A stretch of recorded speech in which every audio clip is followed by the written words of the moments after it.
Alhamdulillahi wassalatu wassalamu ala rasulihi Muhammadin sallallahu alayhi wasallam wa ba'd. Assalamu alaikum wa rahmatullahi wa barakatuh. Wapendwa katika imani watukufu wa Islamu, tunamalizia mwezi mtukufu wa Ramadhan, lakini kuna mambo mawili ya msingi na hapa nitataja moja insha Allah taala. Jambo la kwanza katika hayo mawili nitakalolitaja ni zakatul fitri.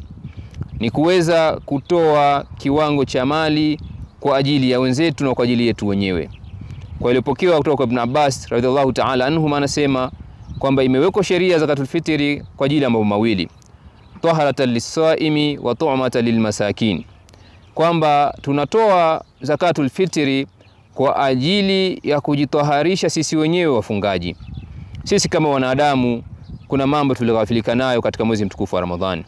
Sisi kama wanadamu kuna mambo tuliteleza, hayakuharibu saumu, lakini kama hali za maumbile hatukuweza kutimiza saumu katika haki ambayo inayotakiwa. Kama mlivyofahamu, ibada ya saumu ni ibada nzito, ibada na mambo mengi. Tunaweza kujichunga tusiharibu, lakini tusitimize kwa namna ambayo inatakiwa kwa mapungufu yetu mbalimbali. Sasa namna ya kuweza kutoharisha na kusafisha yale mapungufu ni pamoja na kutoa zakatul fitri. Zakatul fitri inakwenda kusawazisha pale ambapo sisi kama wanadamu tuliteleza. Na hakuna hata mmoja katika sisi atasema kwamba yeye hahitaji, kwamba yeye saumu yake ni 100%. Tunahitaji hilo. Lakini bali wa tu'mata lilmasakin ni kuweza kuwalisha wale waliokuwa masikini, kwamba tufahamu vile vile tuna wajibu wa kuweza kuwalisha wenzetu. Kuna wenzetu Allah subhanahu wa ta'ala hajawajalia kuweza kufurahia ile furaha ya Idi, lakini Allah yeye mpaji wa mambo mbalimbali wa riziki ametupa sisi kwa ajili yao na akatuwekea sheria ili tuweze kuwapa.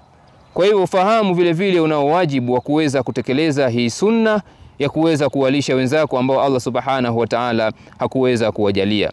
Sasa ni wewe unatoa kwa ajili ya nafsi yako na kwa wale wote ambao unawajibika kuwahudumia. Kwa hiyo tunazungumzia wewe, tunazungumzia watoto wako, tunazungumzia wazee wako, wazazi ikiwa unawahudumia, hawana uwezo wanategemea matumizi kutoka kwako, basi watoto wako vile vile ikiwa hawana uwezo wanategemea matumizi kutoka kwako, hawajajitegemea, basi unatakiwa ujitolee na watoto wako na wazazi, ama na mke vile vile kwa kauli iliyopo baina ya wanachuoni. Kwa hivyo usikubali kupitwa na hii kutokana na saumu yako, na bali kutokana na wenzao wako ambao uko nao katika namna ya kuwahudumia matumizi yao. Na hii ndugu zangu si jambo kubwa sana. Ikiwa unajitosheleza tu chakula cha kuweza kutimiza siku yako ya Idi, na imesema cha mwezi mzima, kauli nyingi za wanachuoni, lakini kama unaweza siku ya Idi kupata chakula chako cha familia yako, basi kilichobaki inabidi unaweza ukawatolea kuwapa wengine hao maskini. Kwa hiyo wewe, hii sio zaka ya watu wenye mali, sio zaka ya matajiri. Mtu yeyote ambaye anaweza kujitosheleza kupata chakula chake siku ya Idi, basi anaweza kuwa ameingia katika watu wanaowajibika kutoa zakatul fitri.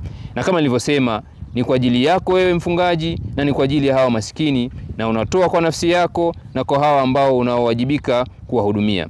Unatoa nini? Unatoa chakula ambacho kinalingana na swaa. Swaa ni kwa ajili ya kimewekwa kwa vipimo vya kupima vile, si mizani, ambavyo ni sawa na kama lita 2.5 au lita 3. Lakini ukienda katika vipimo vya kilograms, kwa kitu kama mchele mathalan ni kilo 2 na gramu 50, sio kilo 2.5. Yani hata kilo 2 na robo haifiki. Gramu 50 haifiki robo, maana robo ni gramu 250. Kwa hiyo ni kilo 2 na kidogo, kiasi ambacho ile gramu 50 haisawi, haifiki kuwa sawa hata robo, kiasi kidogo sana. Kwa hiyo unatoa, unahesabu poa ngapi, unahesabu zile kilo 2 zako na gramu 50, na kwa idadi mlionayo unatoa. Umetimiza wajibu wako safi. Agnuhum an suali fi hadha al-yawm, kama ilivyokuja katika riwaya kwamba Mtume anasema, embu watu hawa ambao hawana uwezo wazuieni, watoshelezeni, wasiende kuomba siku hii, kila mmoja apate angalau chakula. Unaweza, ikiwa Allah subhanahu wa ta'ala amekuwezesha, usiache hii, na inaanza tangu pale imeingia siku ya Idi, bali unaweza kutanguliza hata kabla kwa siku 1 au 2 ikitokezea kuna dharura. Lakini ikishaona tu leo tumeendama mwezi tumeanza, basi kwa kauli ya wanachuoni wengi umeanza kuwajibikiwa kutoa zakatul fitri, na inaenda kadri hadi kufikia kabla kwenda kusali sala ya Idi, wali kwa namna ambayo Allah subhanahu wa ta'ala amekuwezesha toa zakatu yako hiyo. Usitoe baada ya sala ya Eid, utakuwa umetoa sadaka. Huwa ni kabla ya kusali sala ya Eid. Kwa hiyo haya ni mambo machache ambayo ningependa niwakumbushe katika mambo mawili. Jambo la pili ni swala la Eid inshallah, na hukumu zake tutalisema katika clips zinazofuata. Kila mmoja ajitolee na kila mmoja amtolee mwenzake, bali kumtolea mwenzake ni kumpa yule mwenzako ambaye hana uwezo aweze kupata furaha.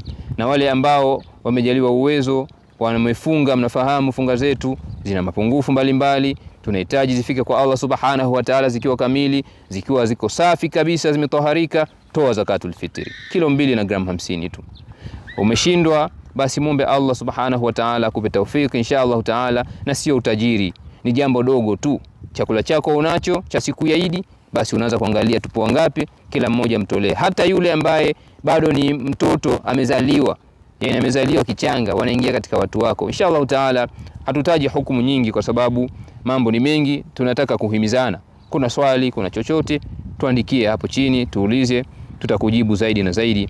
Wa sallallahu ala sayyidina Muhammad wa alihi wa sahbihi wasallam. Wassalamu alaykum wa rahmatullahi wa barakatuh.